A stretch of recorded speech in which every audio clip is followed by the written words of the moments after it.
All right, what's going on, guys? It's Trader here, and you're watching another HawgBeat reaction over at HawgBeat.com. Today, we're going to be doing something a little bit different. I know usually you guys that are familiar with the HawgBeat reactions are used to hearing me break down some film before it comes up and then playing the film after.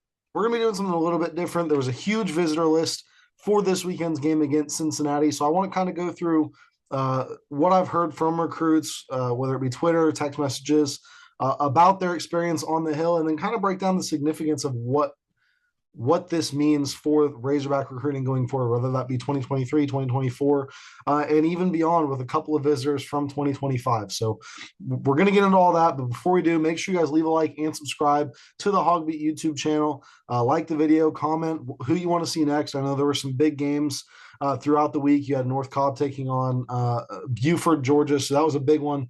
But I thought this was a little bit more pressing this week, given it being the opening weekend, the biggest visitor list that we have compiled so far. So leave a like, comment, go follow me on Twitter at Trader Rivals for coverage of Razorback recruiting. Our Friday nights HawgBeat marquee matchups. We have coverage of that every Friday night. So go check that out if you want to see the best in Razorback recruiting coverage over on Twitter, as well as checking out HawgBeat.com, where you can find a fantastic football coverage from the team. Mason Choate, Robert Stewart, recruiting from myself, Jackson Collier killing it with hoops. And then you've also got Daniel Fair helping out with football, baseball, basketball, whatever's needed. So I'm really, really happy with the team over at HawgBeat.com. Go get yourself locked in for football season. Take advantage of an opportunity to really, get a step ahead of all your friends in terms of Razorback athletics. You're not going to want to miss out on a subscription over there. So, like I mentioned, today we're going to be taking a look at some really, big news for the Razorbacks. You had a season opening game. Well, I know last season you had Rice. This is a significantly better team in Cincinnati that came into town. Arkansas was able to take care of business, win 31-24, and they did it in front of a heck of a crowd. I believe there were 75,000 fans in the stadium, but you also had roughly 20 really notable, whether they be commits, targets, 20 notable recruits on this visit list. You had even an official visit from receiver Davion Dozier. So that's the first one of the season there. But you also had guys, you had commits in town. Jaden Ham was a big one who hasn't necessarily been able to do a lot of the stuff with the team over the summer, but he was in town for this game, reaffirmed his commitment, remained locked in. And then you also had quarterback one in town. You had Malachi Singleton, newly minted 4-star over at Rivals.com. They're leading the charge, as well as a couple really important targets in the 2024 class. You had Walker White. You had TJ Lindsey, Charleston Collins, and then commit Braylon Russell in 2024, all in town for this game, all huge in-state priority targets, as well as a couple guys in Kavion Henderson and Tevis Metcalf, who are likely, some big targets, leaning towards Arkansas in my opinion, but huge targets for the Razorbacks, and they got to see quite the show from this Razorback team. I've been able to talk to a couple of guys, not all of them, but from what I've heard, this was kind of expected from these guys. They came in, they knew the Razorbacks were going to win. These guys were all really impressed with the game day atmosphere, with calling the Hogs, with being able to be in front of a crowd like that, seeing how excited the fans got about the Razorbacks. And that's really the pitch that the staff's giving as well, especially for these in-state kids. They grew up around Arkansas, that they grew up around the Razorbacks. They grew up knowing that this was the hometown team, and the staff, especially to Charleston Collins, who we put this story out earlier today, priority defensive end out of Little Rock Mills. Their pitch to him is really that he has the opportunity to go out and do something special for his hometown, as well as a couple other things that he listed out. But Arkansas ranked really highly for him in all those categories, he said. So that's huge, as well as, TJ Lindsey, similar thing.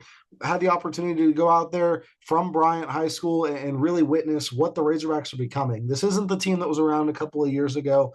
You've got guys from Georgia, from Oklahoma, from around Arkansas with Quincy Rhodes.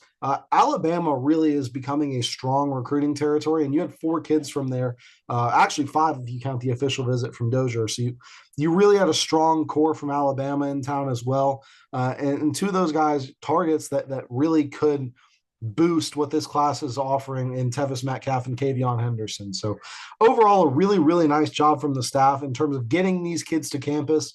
You have the SEC opener this week against South Carolina. It isn't going to be the same kind of atmosphere in terms of a recruiting weekend. I don't even know that you're going to see as many fans as you did for this opening weekend against Cincinnati, but you have an opportunity to put out a statement SEC win, and then you've got Missouri State, then Texas A&M, and then the next huge recruiting weekend that I've got intel on at least is the Alabama game on October 1st. You've got another official visit locked in there, and tons of other kids coming into town because they think this is one that Arkansas can win. You're not always going to see kids coming in and being excited about Arkansas, Alabama. You wouldn't have seen that over the last couple of years. But this season, you're going to see the Razorbacks, these recruits are coming in thinking that Arkansas has a chance for an upset. I heard that from one target in the 2024 class. So really, really nice job by the staff once again. They have these kids locked in. They have these kids believing. Every commit who came said that their commitment was reaffirmed. And every target said that they really were taking a strong look at Arkansas. So everything seems to be on the up and up for the Razorbacks on the recruiting front, as well as, on the on-field product front. You start 1-0 against a team that made the college football playoff last season. It's hard not to be excited about that. As far as this week goes, you have one really huge visitor in Fletcher Westfall coming, Rivals 250 offensive tackle in the class of 24. That's the big name that I have on my list so far. I'm going to keep reaching out, so keep an eye over on the Trough, our premium message board, for this visit list that's coming out. But beyond that, really strong foundation. You're going to like to see a lot of these in-state kids making the trip as often as possible. You're not going to see them in town every week, but a kid like Joey Sua, a kid like Quincy Rhodes, I wouldn't be surprised to see them in town more often than not throughout this season, as they are committed, and it's not too far of a drive, especially for Sua, who just plays up in Bentonville. So that is going to be it for this HawgBeat reaction. I hope you guys enjoyed this, something a little bit different, kind of a more in-depth breakdown of what we had going on the Hill this weekend from a recruiting front at Arkansas. So if you did enjoy, leave a like. If you didn't, leave a comment, still leave a like. But let us know what you guys want to see. Let us know some things that you can fix, or that we can fix in terms of making these videos better. And subscribe to the HawgBeat.com YouTube channel for more videos just like this, press conferences, post-game interviews from high school players at the HawgBeat Marquee Matchup, highlights from those games. You've got practice clips, really everything you need if you want to stay in the loop with video content. All of HawgBeat's podcast, the Gridiron Hogs podcast, the Recruiting Hogs podcast. Basketball season's coming around. We have a podcast coming out for that. So go subscribe to the YouTube channel. You're not going to regret it. And once again, check out HawgBeat.com and myself on Twitter at Trader Rivals. I'm Alex Trader, and I'll see you next time.